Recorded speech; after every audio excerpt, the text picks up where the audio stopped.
Question is to the Prime Minister. Does he stand by the statement that the vast majority of New Zealanders will be better off as a result of the tax switch? The Right Honourable Prime Minister. Mr Speaker, yes, because the combination of putting up GST, increasing super benefits and working for families payments, cutting income tax rates across the board have made people demonstrably better off. Of course, I guess the proof of this policy working is that there isn't one political party that is campaigning on reversing the tax switch. Supplementary question, Mr Speaker.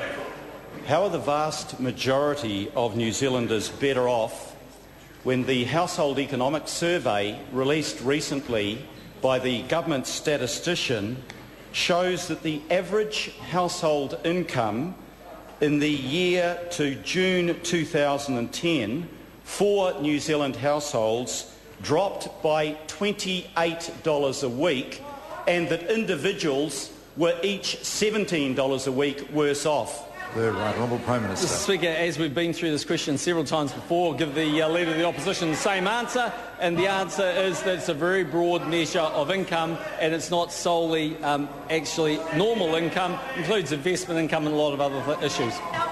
Supplementary question, Mr Speaker. How many New Zealanders got wage increases in the last year matching the 5.1% increase in food prices in the year to October 2010 and the 20% increase in vegetable prices in the September quarter alone?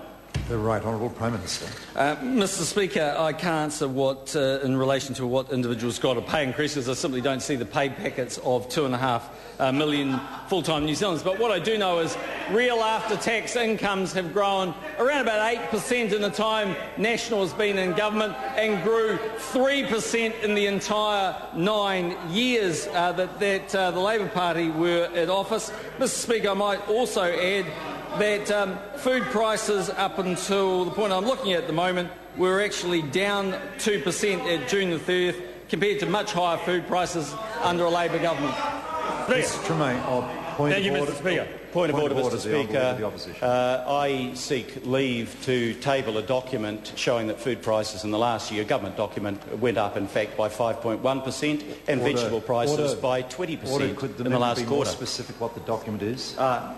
The documents, sir, are both publications by New Zealand government agencies, government statistician. I think I'll have a look at the papers. I've got them with me. Well, I think before the member seeks Statistics New Zealand is the source of the figures, Mr Speaker.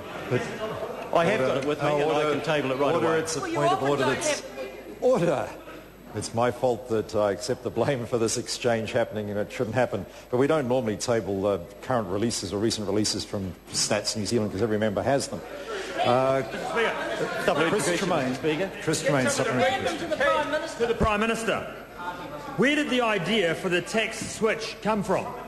The Right Honourable Prime Minister. Speaker, I'm proud to say that we thought of it all by ourselves with a little help from some advisers. We didn't, Mr Speaker, have to Google Ed Miliband's statements and shamelessly plagiarise them like Phil Goff did with his squeezed middle speech. The Honourable Leader of the Opposition. Very, very educative, Mr Speaker. Mr Speaker, supplementary question. Order. Order. I've called the Honourable Leader of the Opposition. Mr Speaker. I apologise to the member. We'll have a little order, please, so at least the Speaker can hear the question, the Honourable Leader of the Opposition. Speaker, the supplementary question to the Prime Minister is this. Are the New Zealand Institute of Economic Research, economist Bill Rosenberg, and the Treasury's own figures all wrong in showing that for middle and lower income New Zealanders, prices have increased and continue to increase faster than wages? The Right Honourable Prime Minister. Well, Mr Speaker, for a start off, no, actually, Trevor, I get my Davids right.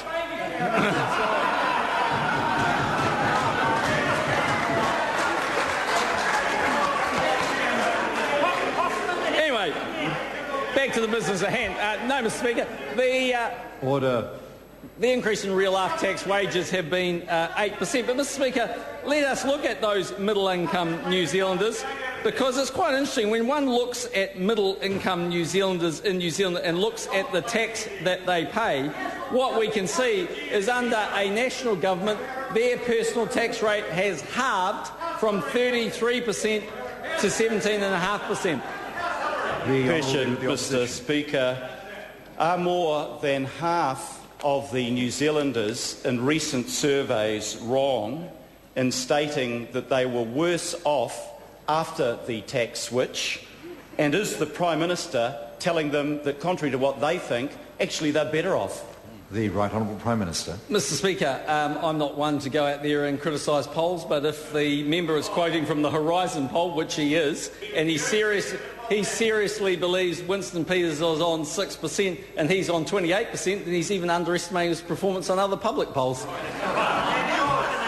Mr. Speaker.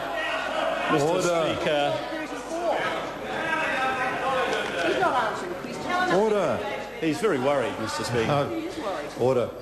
Now, the House is having a bit of fun, but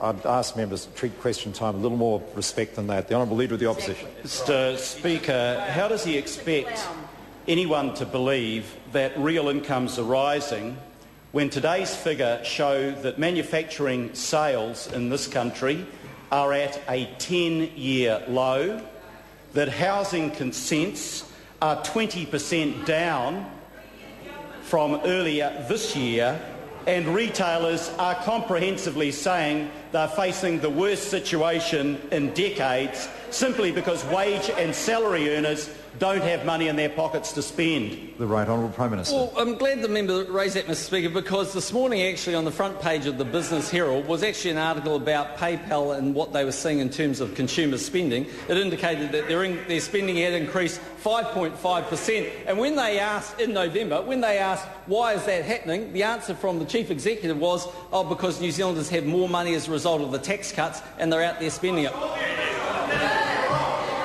Point of order, Mr. Speaker. Point of order, the Honourable Leader of the Opposition. Mr. Speaker, can I seek the leave of the House to table a document that the Prime Minister hasn't seen? Manufacturing sales volumes continue to fall, lowest level for more than 10 years. Order. It's from the Statistics New Zealand.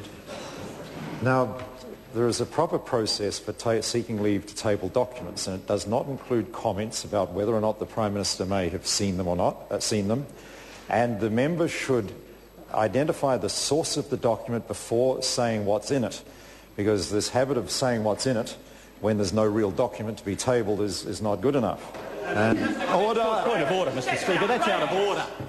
Some members will be leaving the House. The member will be very careful. The member will leave the chamber. The member will leave the chamber. I will not tolerate that. And the House will come to order.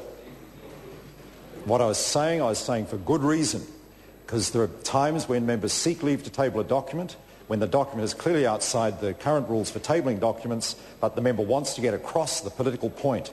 And that's why I require members to identify what the issue is, what the source of the document, so that members can make a proper decision on it. Now I'll allow the member to seek leave again to table his document. Point of order, Mr. Speaker. Mr. Speaker, I take offence at the implication that I was seeking to table a document that did not exist. I've got it in my hand and it was out of order for you to make that allegation. The member will seek leave, if he wishes to table his document. Mr. Speaker, I raise a point of order. I think that your comments, sir, were out of order in inferring that I was wanting to table a document that did not exist. The Leader of the Opposition will resume his seat. If he wishes to stay in the House, he will show the Speaker respect. I've invited him to seek leave again properly to table his document. He doesn't need to take that opportunity, but he's welcome to do so if he wishes. Mr. Speaker, I raise a point of order.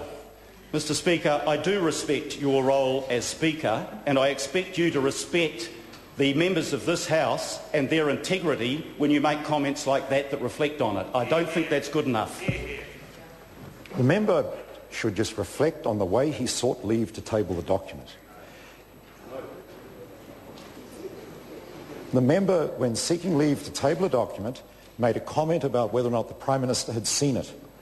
He then went to say what the document contained, in other words, the points he wanted to make, instead of first identifying where the document was from. And that is not good enough. And that is why I clamped down on what the member was doing. Now, if the member took offence, I apologise to him for the offence caused. But I am serious about